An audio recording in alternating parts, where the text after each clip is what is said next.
We have here a man that is in need for our help. He has a sick daughter, and if you can help him, open your heart. Tavo alechem habracha. The second thing I would like to remind everyone, we have this upcoming Motzei Shabbat. We have a very special event, a unity event with Chabad and Young Israel. We're hosting Rabbi Manis Friedman, very, very famous speaker, English speaker. If you want to join us, you have to just send me a text, because since there are going to be a lot of people, space is limited, and we have to know, unless we have even more. I'm sorry? Men and women, yes, men and women. So please send me a text. Tell me how many people, how many seats you will need. This way we can plan accordingly. If we have a lot of people, we might even use the social hall. Right. So we are holding at Halachot Chanukah, and last we were talking about lighting in the synagogue, and we said that for that, in order to light in the synagogue with the bracha, with the blessing, how many people you need? 10 people, and we said that even enough, there will be 7 men and three women. They will count together, and especially that you know that more men are going to be coming afterwards. You can rely on that, and you can say bracha even if you have 7 men and three women. Right now, another thing that we have to keep in mind, so that will happen on Friday, Yom Shishi, right?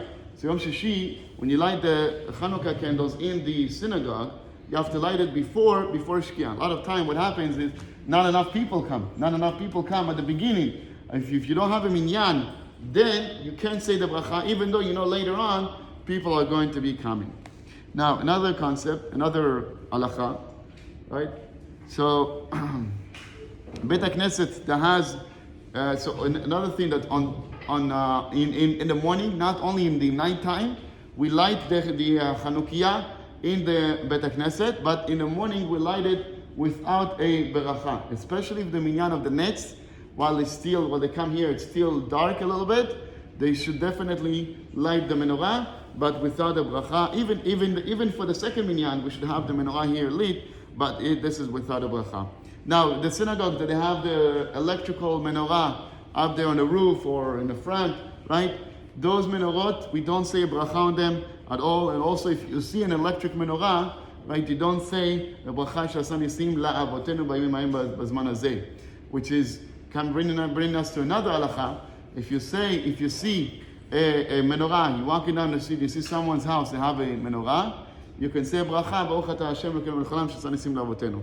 Now, avel, a mourner, within 30 days. So we know a mourner within 30 days. This halacha is applicable for you.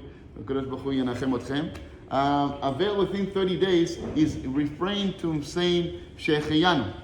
So therefore, a mourner within 30 days, he can't light the menorah on the first day in the synagogue. You can't honor them because there is what we call simcha betzibur. It's publicly, you have even more of a greater simcha to say the bracha Shehecheyanu v'Shehecheyanu v'kimanu v'ganu la'zman hazeh. But in your house, can you say bracha Shehecheyanu for lighting the candles? מה אתה אומר אבי? בחנוכה, בבית שלך. אתה יכול להגיד ברכה שהחיינו? On the first day? Yeah. Yes, there's no problem whatsoever. אין בעיה. So there's no problem to say that in the house for the Avel. But he can say it? What? Avel can say it in the house, but not in the synagogue, because the synagogue shows like an extra simcha, so therefore he has to refrain from that. There's a pasuk in Mishlei. It says like that. Beautiful, beautiful message for today, Baruch Hashem.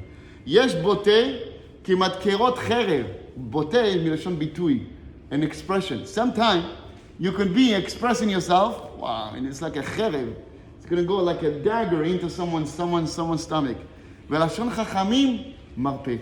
But the way someone that is wise, the way he's going to talk, it's going to be like healing, just to hear him talk. Just to hear him say something to you. You see there's so many gedolim. You go to them, he's just speaking to you. Very simple words already helps a lot. And what is it for us? What lesson can we take? We have to be very careful. Because sometimes the words we think, אנחנו חושבים, לפעמים אנחנו אומרים מילה, אנחנו לא מבינים, we don't understand that someone else can interpret it, can יכול להבין את זה בצורה אחרת. He can understand it in a different way that it's not good. So therefore we have to be very careful. I'm going to give an example. There's a famous story in the Gemara, right? The famous Gemara Masechet Ani Daf Chaf. Very famous story. And listen how you can look from that story how things can be turned around completely the other way. מעשה שבא רבי אלעזר ברבי שמעון. רבי אלעזר ברבי שמעון came ממגדל אור, מבית רבו. From Migdal Or to the house of his rabbi. And he was רכוב על החמור ומטייל על שפת הנהר. And he was riding his donkey on the edge of the river. מטייל, טיול, כן? ושמח שמחה גדולה, והייתה דעתו גסה עליו. He was very happy, and he was a little bit גסה עליו. I mean, it was a little bit full of it, you know? A little bit pretentious, okay? And then he says, ונזדמן לו אדם אחד שהיה מכוער מאוד. There was one guy passing by, and he was very ugly, the Gemara says. And the rabbi, the ugly man says to him, Shalom Alecha Rabbi. He's saying hi to him. And the rabbi didn't answer him. Lo yachzir lo shalom. It shows that, you don't say hi back. I mean, you're supposed to say hi first. You don't say hi back. Well, he didn't say hi to him. Amar lo, Adam Reik. He says, you're an empty man. Kama mechuar ata. How ugly are you? So the rabbi is speaking to him like this. The rabbi is saying to him, how ugly are you? He says to him, האם כל בני יריך מכוערים כמוך? He says, the rest of your city, tell me where you come from, they're all ugly like you? Wow. The words of a rabbi to go out and say that? Like, how ugly are you? Tell me, are you coming from an ugly city? And the man answered him, he says, אני יודע, לך ואמור לאומן שעשני. Go and tell the maker that made me, the artist that made me, how ugly is what you made. So he brought it back to the rabbi. He says, what are you talking about? Talking against HaKadosh Baruch Hu? When HaKadosh Baruch Hu made me, you call him what Hashem made ugly? How could you do that? Right? Kevan she'yada be'atzmo, the Gemara says, the rabbi realized right away. Got off from the donkey, and he says, please forgive me, please forgive me. You wouldn't forgive him. He bent down on the ground. Please forgive me. The whole time as they walk toward the city, he's on the ground begging him, and he's walking like that, he's dragging him. He gets to the town, and all the people at the town came out because they knew there was great rabbis coming. Rabbi Lazar is coming. So the ugly man looks around and says, what are you guys doing here? He says, well, this man that is by your feet asking you, we came to greet him. He's a big rabbi. He says, he's a rabbi? How could it be something like that? He says like that. Amar lahem, אם זה רבי, אל ירבו כמותו בישראל. If this is a rabbi, there shouldn't be many people like him. Very, very scary story. He said, אמרו לו מפני מה? He told them what happened. And he said to him, okay. אף על פי כן, מחו לו שאדם גדול בתורה הוא. So even though he shouldn't have done that, but I'm forgiving him because he's a great Torah scholar. And he says, בשבילכם אני מוחל לו. For you, for the people of the town, I forgive him. As long as you wouldn't do that again. Tomorrow we'll explain. See how this view, it shows it's horrible. How could a rabbi, in the time of the Gemara, we're not talking about take the greatest rabbi today, would not come to the heels of Rabbi Elazar, ben Rabbi Shimon. You won't even be able to understand. He can walk into a cemetery and bring back the dead. If he chooses someone, he says, okay, bring him back from the dead. יכול לעשות תחיית המתים. So how could it be that he can talk to someone and say, you're ugly?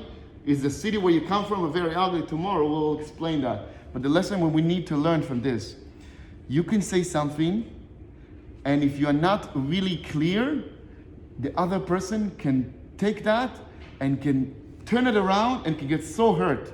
And that's what the pasuk says. Yesh botei kemat kerot cherev. Yesh bitui, it's like a stabbing heart. The stabbing into your heart. V'lashon chachamim arpei. And the words of the wise are healing. May Bezrat Hashem we all have the chokhmah to speak in a way that is only going to be marpeh and going to be refuah for all of us. Tana de Belial.